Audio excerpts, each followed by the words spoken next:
Kislov. Born and raised in a little country called Israel. I lived there for 11 years before immigrating to the United States. My family's from Ukraine, so I speak both Hebrew and Russian. And I think I found my journey in DJing when I was around 14, 15 years old. We couldn't afford like gear yet, so after school I would go to a music store where I would just keep practicing on the gear. And eventually, somehow, some way, it became like a huge part of my life. It's pretty much the essence of my identity. So, how has that shaped your life then as you started DJing? Well, I don't sleep, and that's a big one. So it's because I'm up late, right? So like my sleep schedule changes, and that's something that I've given up a long time ago. So that's like a huge difference, learning to adjust to that. I mean, it's changed every aspect, everything I think about, everything I do. I live and breathe music, really. Like when I accomplish a goal, it always in some way fitting into the larger picture of what the brand is doing or how to continue to DJ and grow my DJ brand. So, the music industry can be incredibly demanding. Have you personally faced challenges with mental health?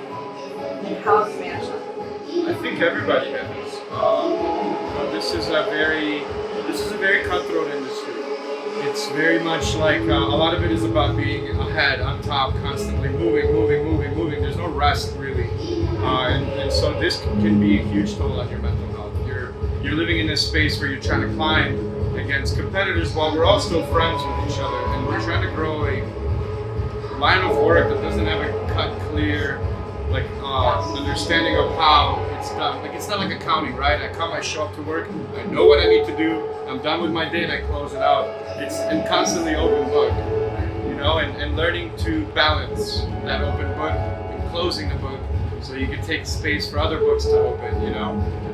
Do you think mental health struggles are openly discussed in the DJ and electronic music scene? Why or why not? Yes and no, right? So like we all know it's there, right? Like all of us are going through it. Whatever level that you're at as a DJ, we're all sort of going through something. I think it's safe to say every person's going through something. So it's certainly there. We're all feeling it. I don't know if we discuss it. I think it's just one of those things where it's like, yeah, this is part of the business, you know? Well, but have you witnessed or experienced the pressure of touring, social media, or industry expectations affecting mental well-being? Non-stop. Like, non-stop, every day. It's constantly wanting to push my social media. This need to want to succeed, right? And that's the type of personality I am. I'm always wanting to improve. Even when something has hit a critical mass, right? I'm still looking for ways to increase the mass and improve it. And so this journey of continuously creating art, right? Pushing art in modern day time, that takes a big toll on me. So how do you manage that? What do you do personally? Tell your fans, your colleagues, anybody in the industry that might be able to relate to that and maybe help somebody. Yeah, honestly, I have to give a big attribute to my wife. She's a nurse for one, so yeah, it's ingrained. Mental health is ingrained, and health in general. But she's kind of taught me, like, I'm eating healthier, I'm taking supplements to be able to keep myself healthy, and I'm not getting younger, so I'm trying to find ways to improve while maintaining this lifestyle. I think the biggest thing is you gotta cut back on things that don't serve you or things that aren't gonna grow you, and learning to be like, no, I don't need this right now, or I don't want this, and then you really gotta ask yourself, what is it? What's your goal? And if your goal is, am I allowed to swear on here? Or, oh, sure. Yeah, so like if your goal is getting fucked up, you can achieve this goal easily, but the success will be limited to your path, you know? Live Life Now is about creating a safe space for artists and fans. What role do you think community plays in mental health support? Everybody wants to feel like they belong to something. You need to feel like you belong to something. The need that you're a part of something bigger than you. That always, in my opinion, is the secret to a long life, is having a belonging to a community that serves you. Now, how important do you think it is for artists and DJs to have a platform where they can connect with fans beyond music? It's a double-edged sword. Why do I say that? So like, and TikTok is like the best example. Yeah. On one hand, all of a sudden we live in a modern time where anybody can get discovered Yeah. by putting out content. Right. And at the same time, just about anybody now can become famous and not having any talent because they got discovered. So it's this double-edged sword. So I think it's very important to have a platform to connect with fans. But it's also like, you know, like it's a platform. Do you go and connect with your lawyer after the hours? Right. Or with your accountant, back to the accounting, or with your doctor? You don't really chat with them after hours. Musicians and artists don't have that. We're on stage and we're off stage and it's constantly putting it out. So I'd love to see a balance where, yes, I want to give a glimpse of me, my platform, but I don't want it to be the reason that dictates my fame. Have you ever had moments though where a fan's story or connection made an impact on you? Yeah, certainly. Every time I hear from somebody and telling me how my music has touched them, that feels amazing. It doesn't matter who you are, where you're from.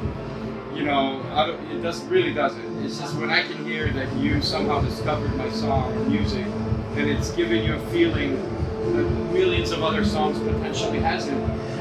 That is magic. Yeah. That's just magic. You know.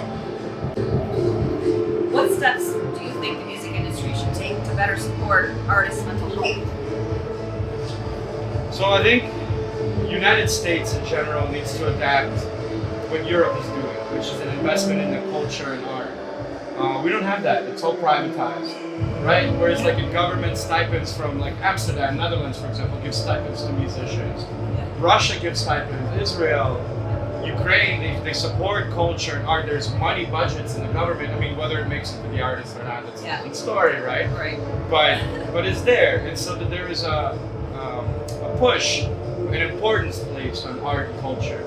And that to me is something lacking in the US. We don't, while it is very much like, we love music and more money is made here, etc., it's very much commercialized. It's very much become different than what it used to. Yeah. How do you personally prioritize mental well-being while working in such a fast-paced industry? Go, and the late nights. Big breaks.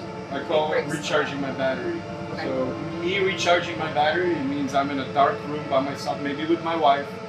The temperature is crisp 69 to 70 degrees in the room. There's very low light. I'm watching TV. I might be smoking some weed. I might not. But I'm not That's really. okay. Sorry, Mom. But I'm not really talking to people. I'm not focusing on music. I'm not analyzing music. I'm just recharging. And that to me is so important. Yeah, take the break from there. Yeah. You can't be on all the time.